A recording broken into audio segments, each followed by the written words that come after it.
защо чувстваме Бог толкова далеч в нашия живот. И защо като цяло на изключително много хора им е толкова трудно да намерят Бог и да му се доверят. И дори ние, вярващите, понякога чувстваме сякаш Бог е толкова далеч и сякаш нашите молитви биват възпрепятствани и не биват чути. Причината за всичко това е нашите грехове. Тези грехове, които ние вършим всекидневно и отказваме да се покаем за тях. И те до такава степен са ни превзели нашите сърца и са ги вкоравили, че ние вече спираме да усещаме близостта на Бог до нас. И това наистина е така. Даже в Псалом 65-18 стих не се казва, че когато ние таим грехове в сърцето ни, когато ние отказваме да ги премахнем, Бог всъщност не чува нашите молитви. Да, Бог никога няма да ни остави. Той винаги е бил с нас, винаги ще бъде с нас. Но тези грехове, които ние всекидневно вършим и не искаме да се отървем от тях, те в даден момент стават като една преграда между нас и Бог. И не е Бог този, който се тръгва от нашия живот.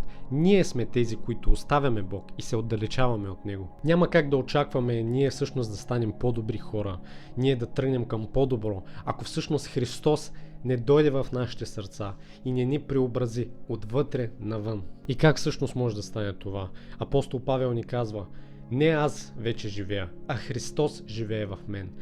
Трябва да поканим Исус Христос в нашите сърца и Той да заживее в тях. Но как всъщност може да стане това нещо? Трябва да имаме на предвид, че Бог не би заживял на място, което е нечисто. Представете си, че искате да поканите някой почетен гост в къщи. Преди той да дойде, ние ще видим дали има пажни, ще вземем да почистим, ще потредим, ще поизметем. Колко по-почетен гост е нашия Господ Исус Христос. И да, целият този процес да заобичаш Исус Христос не става от днес за утре. Исус Христос е казал: който ме обича, ще спазва заповедите ми.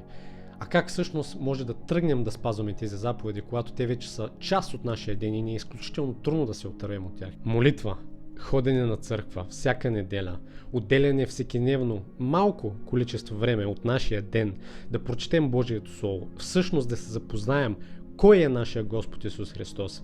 Защото любовта, тя се надгражда. Ти не заобичваш някой, който видиш произволно на улицата днес и изведнъж да се влюбиш в него. Не, това е един процес, който става всеки ден. И красивото нещо на Исус Христос е, че колкото повече го опознаваме, толкова повече ние всъщност се влюбяме в Него и разбираме колко прекрасен Богочовек Той е бил. Ще е една изключително трудна битка. Но знайте, че когато Бог види как ние всъщност почваме да се лишаваме от себе си, да почваме да жертваме от себе си, Той тогава ще почне да ни помага. И заедно с Него ние ще станем много по-добра версия на себе си. Защото ние самите не може да се променим. Света не може да ни промени. Единствено и само чрез Исус Христос ние може да бъдем съвършени. Не само, че вие ще станете по-добри, но Бог ще ви даде вътрешния мир, за който всички ние жадуваме всекидневно. Всички тези притеснения, всички тези болки, всички тези страдания, всичко ще изчезне.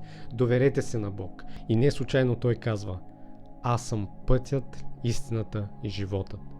Никой не дохожда до Отца, освен чрез мен. Нека се покаем за греховете си днес и да приемем безплатния дар, който Той ни дава, а именно да пребъдваме с Него в дома Господен вовеки. Бъдете благословени, приятели!